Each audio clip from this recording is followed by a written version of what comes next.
നമസ്കാരം പ്രിയപ്പെട്ടവരെ.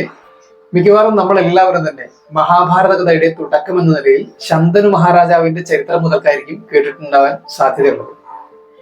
ഈ പാണ്ഡവരും കൗരവരും കുരുവംശത്തിലെ രണ്ട് ജ്യേഷ്ഠാനുജന്മാരായ രാജാക്കന്മാരുടെ മക്കളാണെന്നും അവർ തമ്മിൽ രാജ്യാവകാശ തർക്കമുണ്ടാകുന്നു. തുടർന്ന് കുരുക്ഷേത്ര യുദ്ധം നടക്കുന്നു. ഈ യുദ്ധത്തിൽ പാണ്ഡവർ വിജയം നേടിയിട്ട് രാജ്യാവകാശം നേടുന്നു. ഇങ്ങനെയൊക്കെ ആയിരിക്കും മഹാഭാരതത്തിന്റെ ഒരു ഏകദേശ രൂപമായിട്ട് നിങ്ങളുടെ മനസ്സിൽ ഉണ്ടാകാനായിട്ട് സാധ്യത. യഥാർത്ഥത്തിൽ ഈ കൗരവരുടെയും പാണ്ഡവരുടെയും വംശാവലിയുടെ ആരംഭം എവിടെ നിന്നാണെന്ന് നിങ്ങൾക്ക് എന്തെങ്കിലും ഐഡിയ ഉണ്ടോ? ഇല്ല എങ്കിൽ വീഡിയോ പൂർണ്ണമായിട്ട് കണ്ടോളൂ. വളരെ വ്യക്തമായിട്ട് വളരെ വിശദമായിട്ട് പറഞ്ഞുതരാം. ഇത് കേട്ടോളൂ. ദേവമാതാവായ അതിഥിയുടെ പേരക്കിടാവ് മനുവിൽ നിന്നുമാണ് ഭരതവംശത്തിന്റെ ചരിത്രം തുടങ്ങുന്നത്. വിഷ്ണുവിൽ നിന്ന് അനുക്രമമായി ബ്രഹ്മാവ്, അത്രി, ചന്ദ്രൻ, ബുധൻ, പുരുരവസ്, ആയുസ്, നഹുഷൻ, യയാതി എന്നിവർ ജനിച്ചു. യയാതിയുടെ പുത്രന്മാരായ പുരുവിൽ നിന്ന് പൗരവരും യദുവിൽ നിന്ന് യാദവരും ഉണ്ടായി.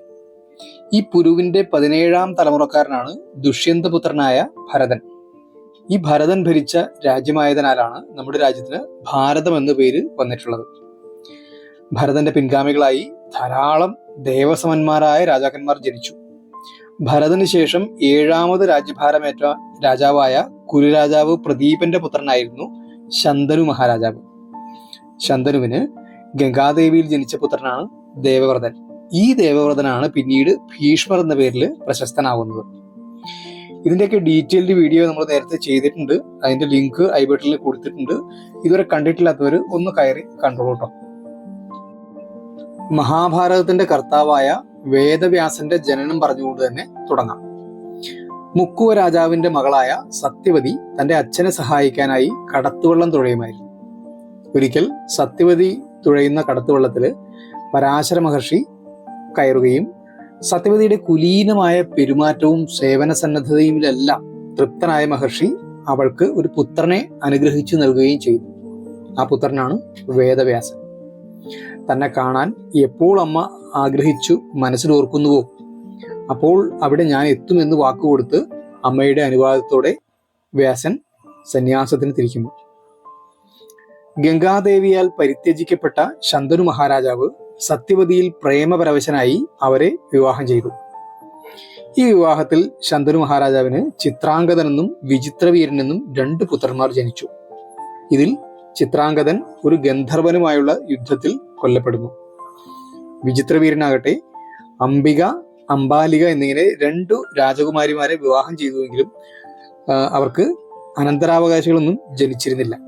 അദ്ദേഹം അകാലത്തിൽ മരണമടയുകയും ചെയ്യുന്നു.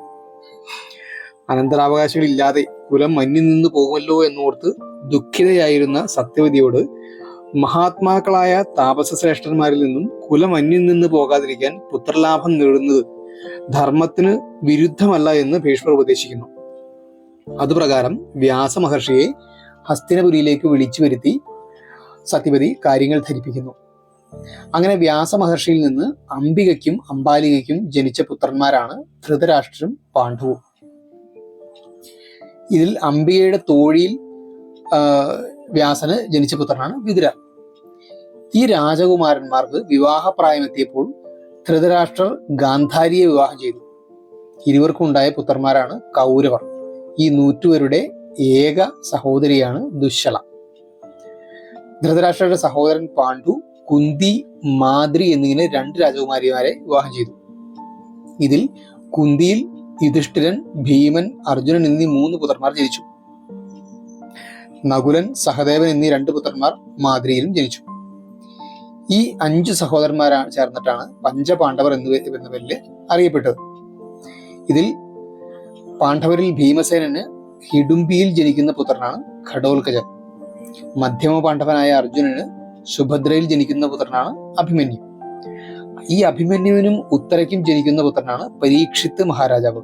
ഈ പരീക്ഷിത്തിന്റെ മകനാണ് ജനമേജയൻ. ജനമേജയ മഹാരാജാവ് നടത്തുന്ന സർപ്പസത്രവേദിയിൽ വെച്ച് അദ്ദേഹം ആവശ്യപ്പെട്ടതിന് പ്രകാരം വ്യാസന്റെ ശിഷ്യനായ വൈശമ്പായനൻ പറയുന്ന ആഖ്യായികയാണ് നാം ഇന്നറിയുന്ന മഹാഭാരത ഇതിഹാസ കഥയായിട്ട് പരക്കെ ലഭ്യമായിരിക്കുന്നത്. അപ്പോൾ ഇത്രയൊക്കെയാണ് മഹാഭാരതത്തിന്റെ വംശാവലിയായിട്ട് ഏറ്റവും ലളിതമായിട്ട് പറഞ്ഞു തരാനായിട്ടുള്ളത്. ഈ കാര്യങ്ങളൊക്കെ അറിയുന്നവര് ഒരുപാട് പേരുണ്ടാവാം, എന്നാൽ അറിയാത്തവർക്ക് വേണ്ടിയിട്ടാണ് ഇത് പറഞ്ഞു വെച്ചിട്ടുള്ളത്. അപ്പോൾ ഏതെങ്കിലും ഭാഗങ്ങളൊക്കെ വിട്ടുപോയിട്ടുണ്ടെങ്കിൽ ഇതിനെക്കുറിച്ച് കൂടുതൽ അറിയാവുന്നവര് ഒന്ന് കമന്റിൽ കുറിച്ചോളൂ. ഒപ്പം നമ്മുടെ ചാനൽ ഇഷ്ടപ്പെടുന്നവര് ഒന്ന് സബ്സ്ക്രൈബ് ചെയ്തുകൊണ്ട് സപ്പോർട്ട് ചെയ്തോളൂ. കാരണം നിങ്ങളുടെ സപ്പോർട്ട്, ആത്മാർത്ഥമായിട്ട് സപ്പോർട്ട് ഉണ്ടെങ്കിൽ മാത്രമാണ് ഈ ഉദ്യമം പൂർത്തീകരിക്കാനായിട്ട്, അതും എങ്ങനെയാ വിജയകരമായിട്ട് പൂർത്തീകരിക്കാനായിട്ട് കഴിയുള്ളൂ. ഓക്കെ.